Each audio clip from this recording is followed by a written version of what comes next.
This is the One Girl Revolution podcast, a podcast that highlights the stories of world-changing women and girls across the country.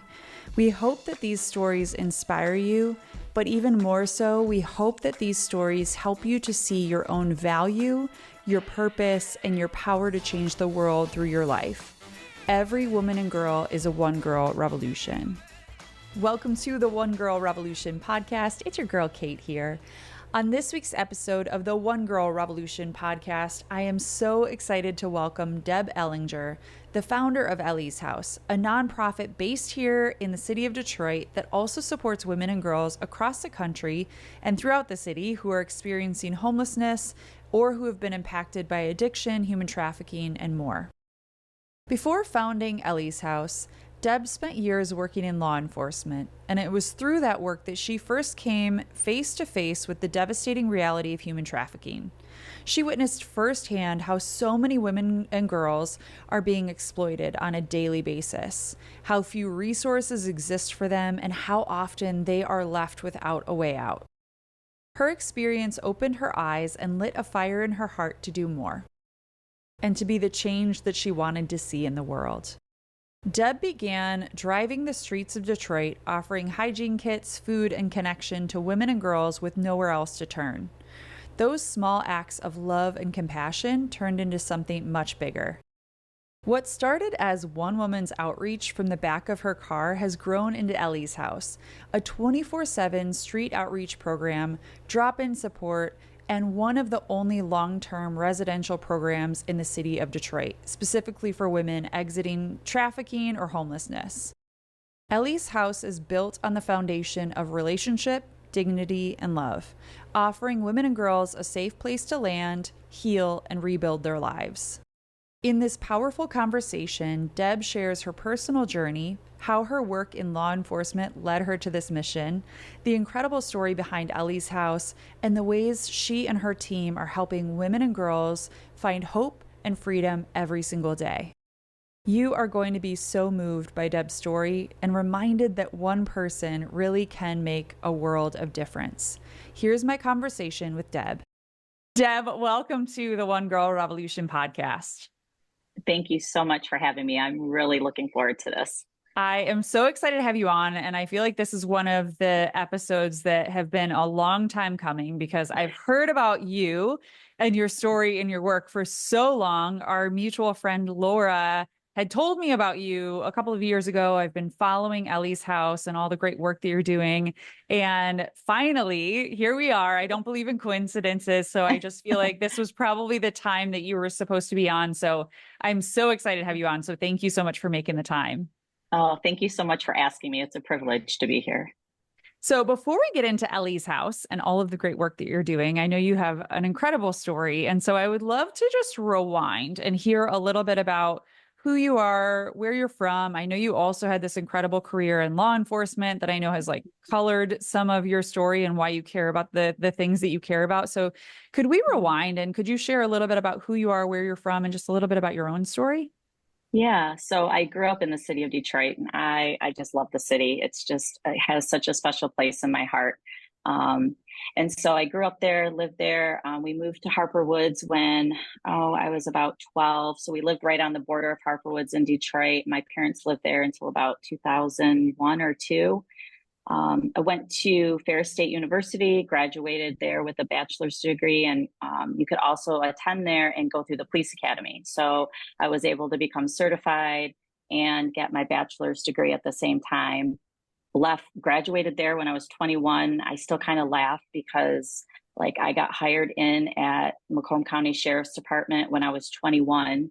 And then when I was 22, they gave me a patrol car and a weapon. And I was like, I'm 22 years old. But I loved my job. And I worked there for several years. And then I worked at Shelby Township Police Department for several years. I did some sex crime cases. I worked with the schools. So I've done a little bit of everything. Which has kind of shaped my view and my perspective and my love for empowering women who are often overlooked, often marginalized, but also seen as not worthy, even sometimes seen as a criminal. And I challenge those perspectives. And I think my law enforcement career has shaped that perspective and how I see women. And so I loved my time there. I'm grateful for my time there because it has really created, has been a contributor to what Elli's House does and why we do it. Now I'm working on my master's degree in social work.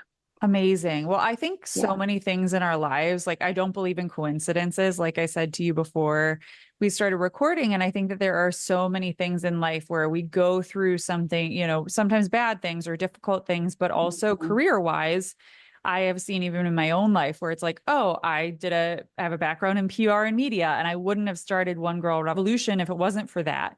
And I Yeah. think that's like colored why I'm so passionate about the work that I'm doing. And I think gives me a different perspective on Hmm. media and outlets and podcasts and all of that. And similarly, your experiences working in law enforcement, getting to know and walk alongside so many women and girls from these different backgrounds really kind of has given you more perspective and given you just more, I guess, connectability with these women and their stories, which is Yeah. really incredible. Yeah, I agree. I think it does. And it also has allowed me to create relationships with law enforcement departments that and try to shift their view on how they see women who are engaging in sex for survival, women of trafficking situations. I use that platform oftentimes if I go in and do a training for nurses. It's my side job. I do nurses trainings for nurses, social workers, therapists, and I try to get my hands into any law enforcement that will let me in. And being from law enforcement does kind of give you a little bit of leverage, right? Because they'll listen to you a little bit more, to try to shift the view of how when you see a woman who's walking along on the street who is involved in substance use and homelessness, like she has a story. She's a person who got there because of probably something very traumatic. And instead of just judging her, kind of looking at her as like a human and an individual.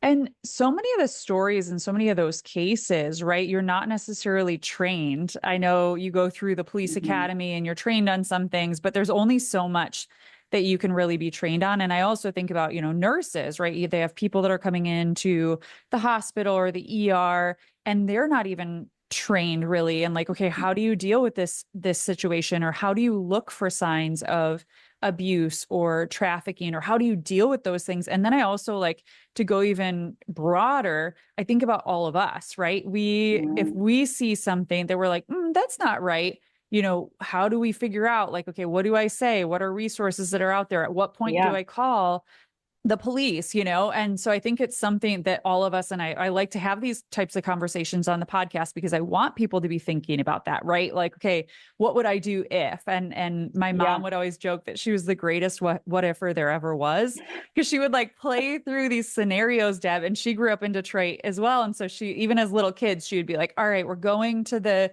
Irish American Club in Detroit and it's dark out. You're going to like sit in the car until it's time to go. But she would like play us through these scenarios. And I'm so glad she did because I've like carried that with me. But I think about, all of these different scenarios in our world.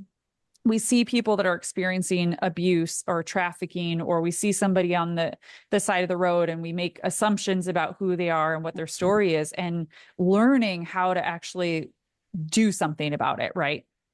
Yeah. And first of all, kudos to your mom. Great parenting, because I also have done that with my kids. So I will have to share with them that there's another mom that has done that. Great parenting right there. Yeah. But yeah, I just think it's really important to be creating awareness, which is in addition to the many things that Elli's House does. That's one thing that we're really passionate about is like if we can talk to one person like this right now, this experience right now, this space right now allows us to it allows us to get information out about who Elli's House is, but it really does give us an opportunity to just bring awareness to what is going on in our world that I think oftentimes does really get overlooked. And I think it gets overlooked because of just ignorance and sometimes fear. People don't want to know what's all going on.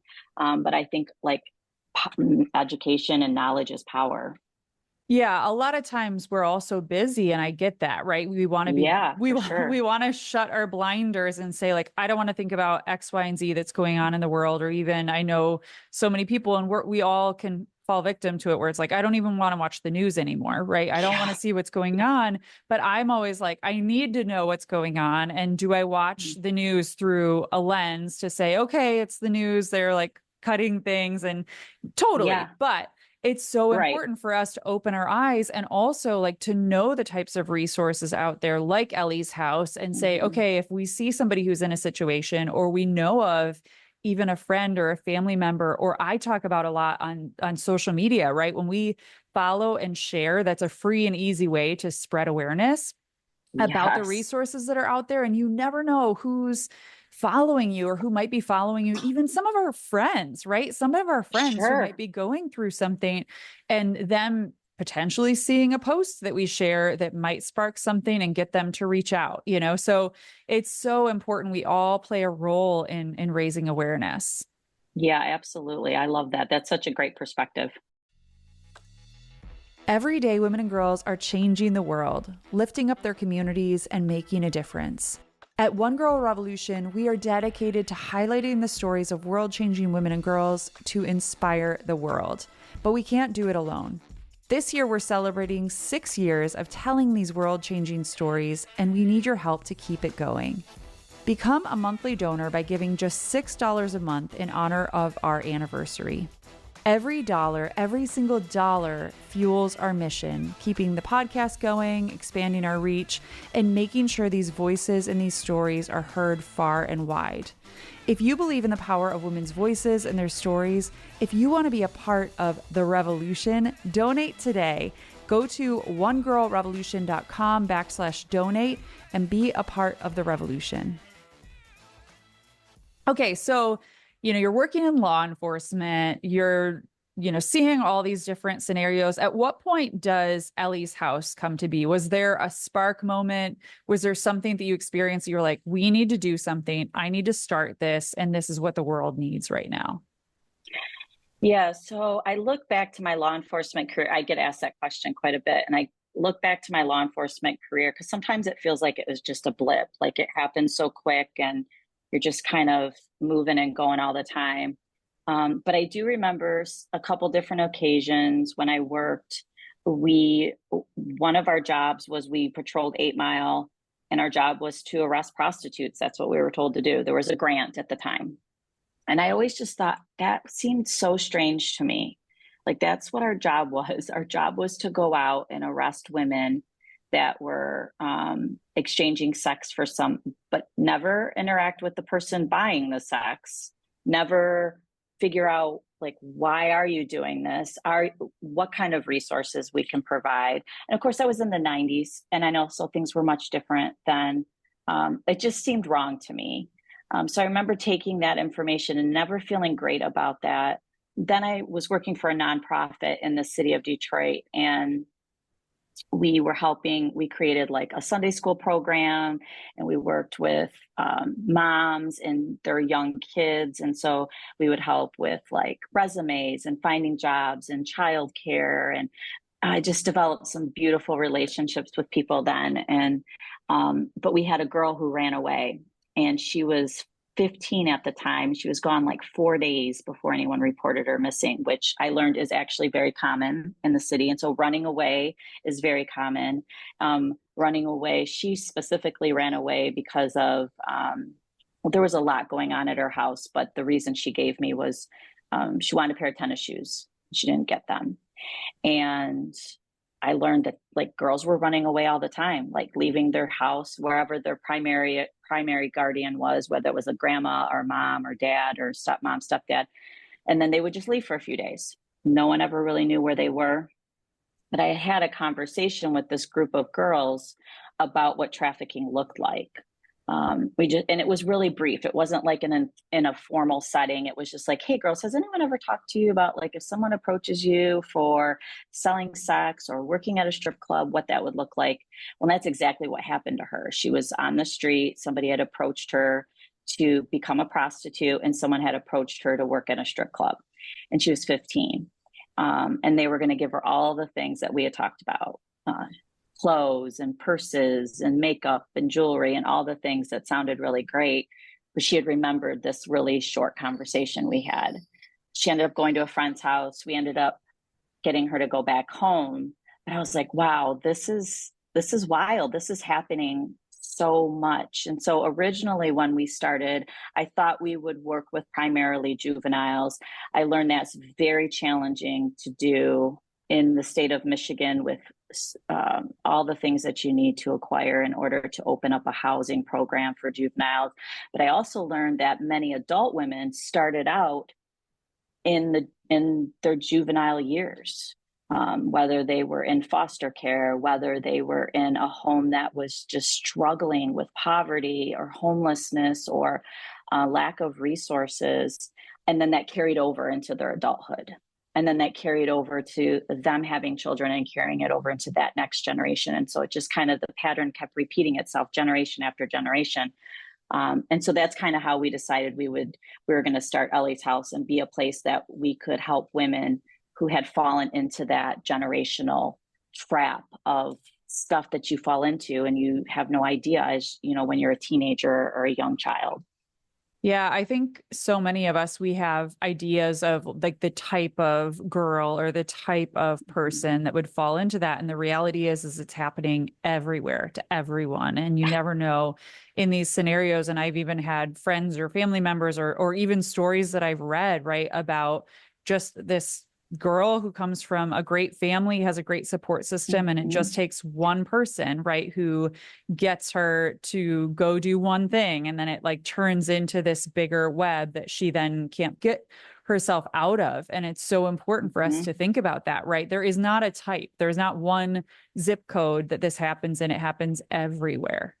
It's so true. We talk to women from all different walks of life, everything from like a supportive family, a community of people that love their kids, to foster care, homelessness, like, and everything in between. We really, that's the one thing I've learned. It doesn't have any biases. Like, it affects everybody. And the one thing that everybody has in common is some type of vulnerability. So how did you get the name for Elli's House? Who's Elli? So Elli is actually means God's light, and then it's part of my last name. Oh, I love that. Oh, that's Yeah, beautiful. yeah. Okay, so for people that are listening, what is Elli's House? Talk about all the work that you do and what is the mission for people that are listening? Yeah, so we really just want to love, serve, and meet women who are involved in trafficking, homelessness, and substance use. And I say all three of those because they all are connected. And so we are a Detroit organization, but we'll serve women from anywhere. We do two things. We have a residential program. We have two houses in the city of Detroit where we'll house women who have been involved in any of those three things. So substance use, homelessness, trafficking. And our program is free and it's 2 years. So you can be there. We don't charge you rent. And the goal is that we'll help you, give you the tools to be self-sufficient, to live on your own. And so we'll help you with a job. We want to hear what your goals are. We want to help you achieve those goals, but you're a big part of that. So we want you to create, like, I love asking women, what's your dream job? Like, if you could have any job in the world, what would it be? Let's put that down on paper. Let's write it down and talk about it. So if you want to go to school, we'll help you do that. If you need your GED, we'll help you with that. Mental health treatment. So we're really focused on making sure you're seeing a counselor. We have a counselor on site at our program who's a survivor as well. And so she's a peer recovery coach and she's amazing. And then we also, if you need outside counseling, we're going to help you navigate that process. So making sure you have rides to and from your appointment, which is a huge gap in our system. It may seem little to us, like a ride seems like no big deal, but most of the women we work with don't have transportation or even an ID. So we'll help you get your birth certificate. We'll help you get your license, your ID, your social security card, all of those things. And then the end goal is that we've helped prepare you and helped you get a job. And then we help you find long-term sustainable housing. It's incredible. It's like all those little things, but when you can put it together, it's that overarching like support system, right? We all need community and we all need support. But I know that so many of the women that you're serving, they come from so many different faceted backgrounds, right? Like I'm sure that some Hmm. have done some college and some have done some Yeah. schooling and some have had careers, but helping them get back on their feet and whatever they need is incredible. Yeah, it's really it's such a privilege to walk alongside of women and just really meet them where they're at. So we have, like you said, we have women who have not completed high school, and so we get to help them navigate that. We have women who have completed some college and can continue to go. We've had women go to big vocational schools, but just try to kind of meet them where they're at and help them. Sometimes they don't even know what their goals are. No one's ever asked them. Like they don't even sometimes know how to answer that. And so sometimes that takes a minute to figure that out. Yeah. Oh my gosh. It's so powerful, right? When somebody actually takes the time to sit down and say, what is your dream? If you could do anything, what would Yeah. you do? And I Yeah. think a lot about like when we were little kids, how there, and I think partially it's like coming from the family that you do, but also I think there was a time in our world where people were like, you could be anything that you wanted. Even little girls, it's like you could do anything you wanted. Hmm. And somewhere it's like we've kind of lost sight of that, right? And people stopped asking, like, what do you want to be when you grow up? And it's so Yeah. important for us to like think about that. And even us as women to think back to like when we were little girls, what did we want to accomplish? Yeah. Who are we created to be? Right. Right. And who helped you figure that out if you didn't know? And who helped you push and pursue through that? Even Yeah. when it seemed like the most wildest thing in the world, right? Totally, totally. And so Yeah. it's so powerful just simply asking the question and listening and letting them have Hmm. the space to dream and think about where they want to go. Yeah. Yeah, for sure. Yeah, so How in addition to our residential program, we also have street outreach. So I don't know if you knew about Yeah, both talk sides of our about that. program. No, I would love that. Yeah. So we go out onto the east side of Detroit. Well, we were 4 days a week. We took a little bit of a break, so now we're 3 days a week. But seven in Chalmers, Harper and Connor area, and then over at John R. and McNichols area. And we go out in a big white van. They call it the church van, and we bring food and hygiene, socks, underwear, winter stuff in the winter. So gloves, hand warmers, scarves, hats, coats, boots, clothes, and harm reduction things. So anything that people need, and then we just kind of meet people where they're at. We go to the areas that people have told us to go to. A lot of times they're abandoned houses with no running water or electricity. We pull up, we beep our horn, people come out, and then we just kind of serve them and love them where they're at. And when they're ready, if they ever become ready, we will like take them to a treatment program. Everyone we talk to has a substance use disorder, and so we've helped people navigate a substance use program, it's beautiful to just be able to be like their family. A lot of times they don't have family, or they've had family put up a necessary boundary because they've had to take a break because it's tiring. And so we get to step in and do that. That's beautiful. And even just to be seen, right? All of us, we just want to be seen and loved and heard Yeah. in our lives. And these women that you're serving, even through that, like I think about it when you're driving up, I know that, the first time that you encounter any of these women, it's probably a little bit shocking to them, but in their Hmm. day-to-day life, they're invisible, right? And all of us are Yep. guilty of that turning away. We see somebody walking on the street and we judge who we think they are. And we just are like, oh, we Hmm. write them off like, oh, they're a prostitute or oh, they're homeless and turn our Hmm. eyes away. And it's like, you're actually seeing these people and loving them for who Yeah. they are. And the power of that, I can just feel like how life-changing that must be for them. Yeah, I think it is too. And I mean, I look at them like they're my people. Like whatever phone number I would give you, I give them. They can call me, they can text me. I do have boundaries, so they know like if you call me at midnight, I'm probably not going to answer. If I'm doing things with my family, I'm probably not going to answer. But I do think they know that they're loved by like our whole team. Our whole team unconditionally meets them where they're at. And I think they know that even when there's sometimes firm boundaries put up or hard conversations that need to be had, I think those, like all of those things actually create a love, an unconditional love and feeling of that.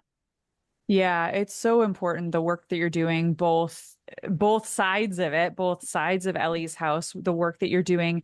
I'm sure there are so many stories, Deb, that you could point to about, really illustrating the power of your work. You could write books and books, I'm sure, of both Yeah. sides of Ellie's house and the work that you do. But is there maybe a story, or maybe a story, maybe two stories, so one kind of from each, that you feel like really illustrates the power of the work that you're doing, maybe somebody's life that was changed through those encounters? Yeah. So I have two women I'm thinking of. Actually, there's several women I'm thinking of from our housing program, two that are still with us now and working so hard and doing so well, but just having a hard time finding housing. So they're ready to like spread their wings and go. They're like independent. They're so great. They have jobs. Just housing has been really tricky. But we also have another woman who graduated from our program that is in the Navy. So I think that's like really cool. And she's doing really well. We have another woman who works at a big hospital in the city, and we still have contact with both of them. And when people still have contact with us, I think that's a big privilege to kind of navigate the next steps in their life, and they let us walk alongside of them. We've had several women in our outreach area go to treatment, not complete treatment, but we have one specific woman that ended up completing treatment. She moved out of state, which was actually the best thing for her. But man, we talked to her for years off and on. I remember sitting out on the street with my computer.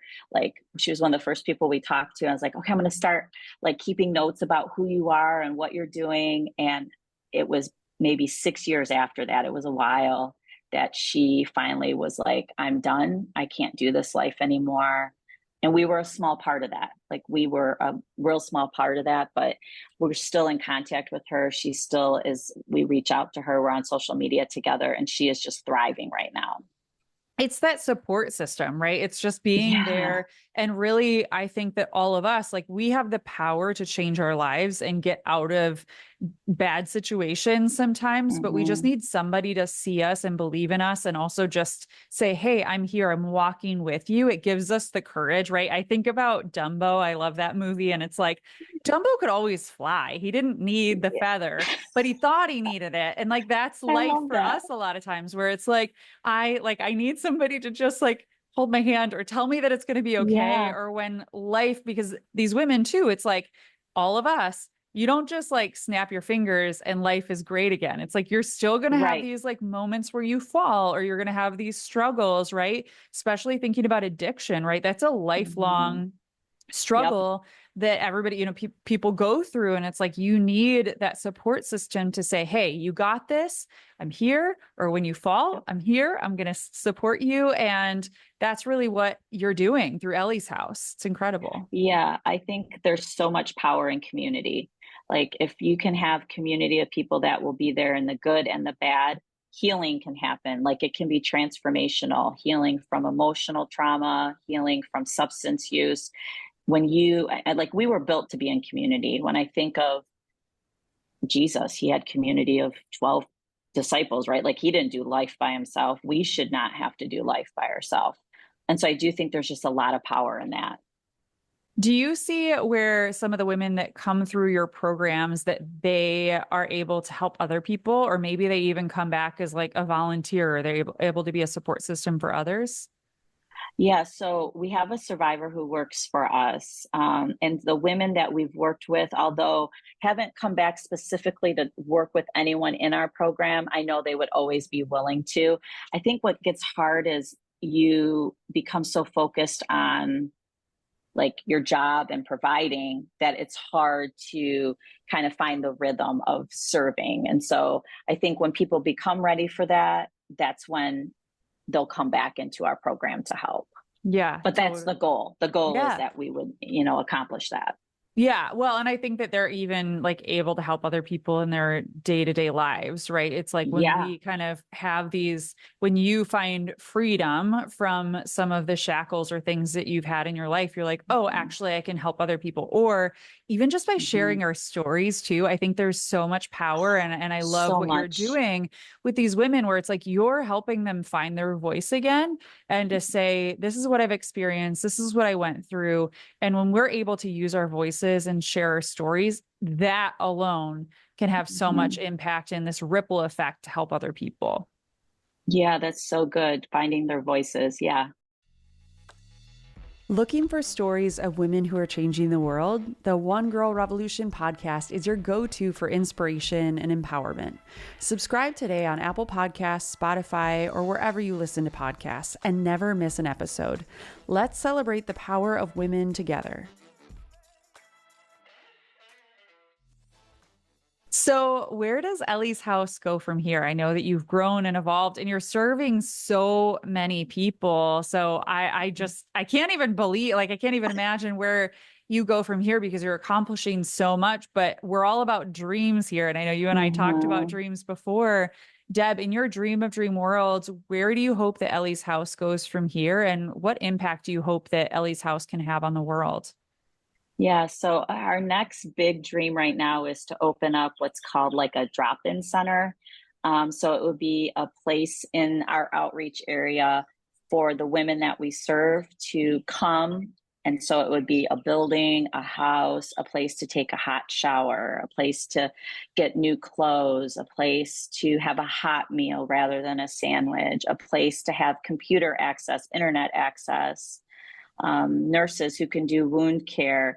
And then the goal is like we would be building relationships in like in a building rather than in a van, which although has been very effective and I love it, but I just think we could do more if we were at a place that was where they could come, and even if they just wanted to come and lay on the couch for an hour, like that would be fine. It would be a safe place for them to come.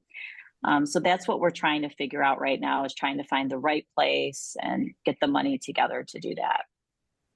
I'm thinking about even when you mentioned showers, like how all of us, so you can be having the worst day or the worst chapter of life, and it's like you have a shower and it's like, oh, actually things are okay. Or in Yep. the heat of Detroit, like I can only imagine Mhm. having a space where there's air conditioning that they can just come and get a snack and like take a Mhm. nap for an hour on the couch. Like it could just change their perspective on life, and just giving them that comfort and that support, and just knowing like there's a place that you can always go no matter Yeah. what. There's somebody there, somebody will be there to talk to you, somebody will be there to get you or help whatever you need.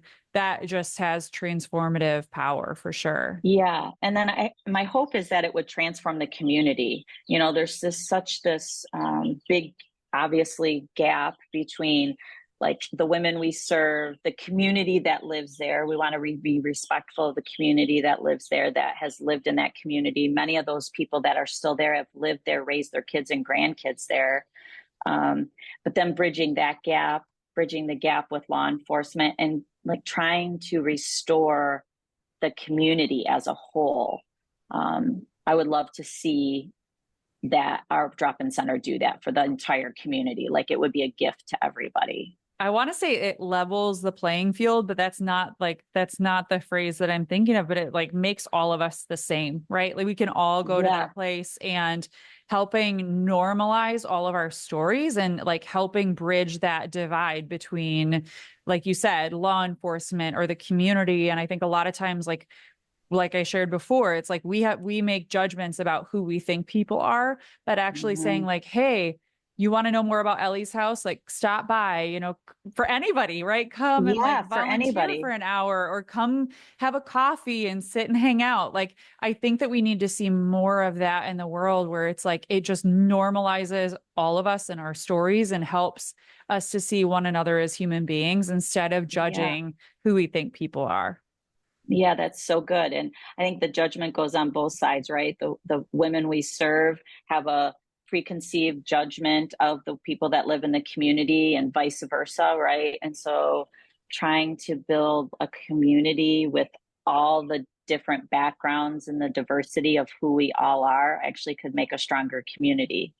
Totally. No, this is so Yeah. incredible. And I can't wait to see where you go and where Ellie's house Yeah. goes from here. And like I shared with you before we started recording, I will be sure to stay in touch with you and follow everything that you're doing and anything that we here at One Girl Revolution can do to promote your work and connect you with people. I know that everybody who's listening and all the other One Girl Revolutions who have been on the other organizations, they're going to be like, oh my gosh, I want to know more about Ellie's house. So I love, Yeah. that's like a cool thing about One Girl Revolution that I never really, I guess had imagined, but it's what I hoped for, is that I would be able to connect other organizations and see them collaborate and support one another. So I'm sure you're going to be Yeah. getting some outreach from some of these other Good. organizations as they I learn would about love the that. work you're doing. So how can people get involved in the work that you're doing, and how can they support Ellie's house? Yeah. So right now we are we're raising money for an outreach van. Our van just died. And so we always can use money. And then we have an Amazon wish list on our website, and which I'm assuming you'll put in your Yeah, I'll put it in the links. show Yeah. notes. Yeah. Yeah. So on our website, we have our Amazon wish list. We also have where you can donate, and all of our needs are updated regularly. And if you want to sign up for a newsletter, you can do that as well. We always need hygiene and snack kits. We go through over 200 a week of food bags and hygiene kits. So those are always a big need for us. Yeah, it's so easy and so simple. And I think a lot about like, okay, how many times are we all buying stuff off of Amazon, Deb? Yeah. Like we can all do something. We can throw a few extra things, like buy a couple of things off Yeah. an Amazon wish list for you guys, or make that a monthly donation, right? That people that are listening, Hmm. it's like we all are spending so much money online on Amazon, and it's Yeah. very convenient. It's very convenient for all of us, but it's also very convenient to give. And like you said, you're giving so many of those snack kits and all these different products out to the people that you're serving every single day. And so that's an easy way that people from the Hmm. comfort of their home can get involved in the work that you're doing. Yes, for sure. Yes, for sure. And what about like volunteering? How can people get Yeah. involved in that way? So, and we were always looking for people to help with outreach. We always need people to go out on outreach. I'm always looking for people that can help kind of at our houses. So that might be driving residents someplace if our staff isn't available. And then this is entering like our spring cleanup time. So we're looking at like people to come out and just kind of refresh our landscaping, refresh our yard, refresh our house, things like that. So we will always find something for somebody who wants to come and serve so we can have a long-term relationship. Yeah, we all have time, talent, and treasure, like I had shared with you Hmm. earlier. And it's like sometimes you I might love not have that. money to donate, but you might love to garden. And maybe you already finished gardening at your house and you can donate some time and go over to Ellie's house. Or if you love painting, or whatever the thing is that you love to do, I always try to encourage people to get involved. And I know that they can easily reach out to you. I will be sure to put your Amazon wish list. I'll put your website, all the different ways that your social media will tag you and everything, so people can easily follow what you're doing. They can easily share. So also people that are listening, share the Amazon wish list, and you never know Yes. who else might jump on board and be able to support this incredible organization. But yeah, people can follow and support your work Yep. in all those different ways. So this is what I want to ask you. I'm very curious about what the driving force for you is, because I know the work that you're doing is so critical. You're seeing the fruits of your work every single day, but also you're dealing with really difficult situations, really heartbreaking Hmm. situations. And I'm sure that there are just so many days where it's really hard. And even running a nonprofit is no easy feat. So I know that there are a lot of struggles there, but if you could get to the very root of why you do what you do every single day, why you decided to start Ellie's house, why you decided to do this, and why you do it every single day, what would you say that root is? I think I have always enjoyed helping the underdog and being the underdog and persevering through that. Um, and I think so much of our culture has created this divide between women, like within media, just within our culture. And I think women are just stronger together. And instead of fighting that, I want to empower that we work together and support one another and love one another. And I honestly think it's also something God just created in my heart. Like I don't have this story of like abuse or substance use. I really don't. I work with people in substance use all the time. Like, oh, are you in recovery? No, I'm not. I just feel like God really put it on my heart and then made a way for it to happen.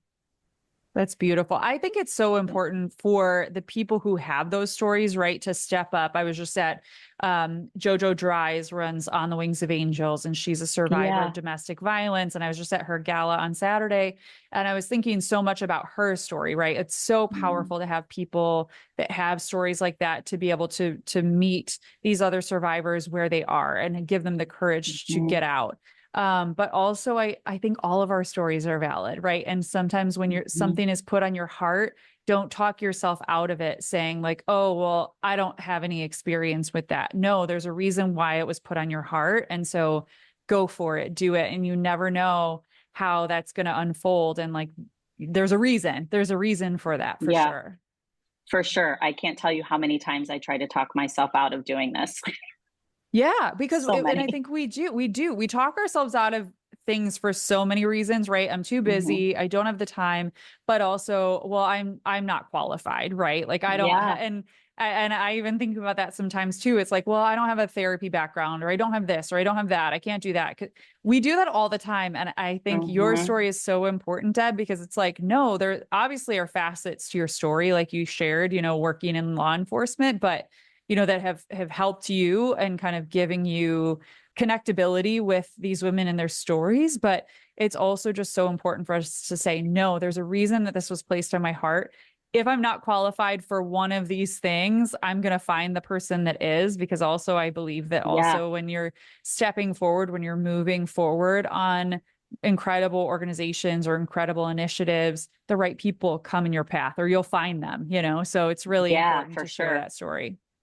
Yeah, for sure. Such great points. So, Deb, you are a one girl revolution. That's why I wanted to have you on this podcast. And all of the women and girls that are involved in Elli's house, and whether it's volunteers or working with you, and even all of the women and girls that you're serving, they are a Mhm. one girl revolution. So, I want to give all of them a shout out right now because I see Yes. them and I believe that they are changing the world every single day. And we lose sight of that as women and girls. We lose sight of our power no matter who we are, no matter Mm. where we're from, no matter what we're experiencing right now in our lives.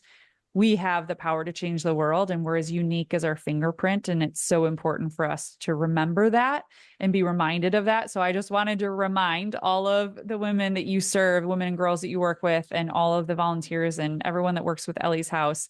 But who is a one girl revolution in your life? Who is a woman or girl that inspires you?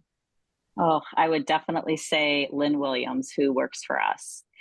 She is a survivor. She is transforming lives with her experience. She did not waste a minute of her experience, and her story is pretty incredible. And she uses that story with confidence, with no shame and no boundaries. So it is out there for people to know, and it is changing people's lives. And the way she loves women, and meets them where they're at, even if they're never ready to take a different step in a different direction for a different life, she still just waits there side by side and walks alongside of them. That's beautiful. Well, and that's such an important reminder to all of us too. We can't force people, right? We have to No. meet people where Mm-mm. they're at and they have to make the decision, whether it's addiction or other struggles that they're going through. We have to meet Mm-hmm. people where they're at and be patient and Yeah. just love them. Yeah, I mean, I think about all the people that have met me where I'm at when I'm not my most lovely person, when I'm not my best self, and people have loved me and still continue to love me in those times. Deb, I always end this podcast on one question. So I'd like to ask you, if you could leave women and girls around the world with one message, what would it be? I think I would say be confident in who God has made you to be, no matter where you are in that journey. It's so beautiful and so important. And the work that you're doing is so incredible, Deb. I'm so grateful for you. Like I said, I will put your website, the Amazon wish list, your social media in the show notes so people can easily get connected to you. We'll post all of that on social media. But thank you so much, Deb, for being on Thank the One Girl you. Revolution podcast. And thank you for all the incredible work that you do. Oh, thank you so much, Kate. I loved hanging out with you today. For more from One Girl Revolution, to listen to all of our podcast episodes, watch our Emmy-nominated documentary series, follow us on social media, donate to our nonprofit organization, and more, please visit onegirlrevolution.com. That's the number onegirlrevolution.com.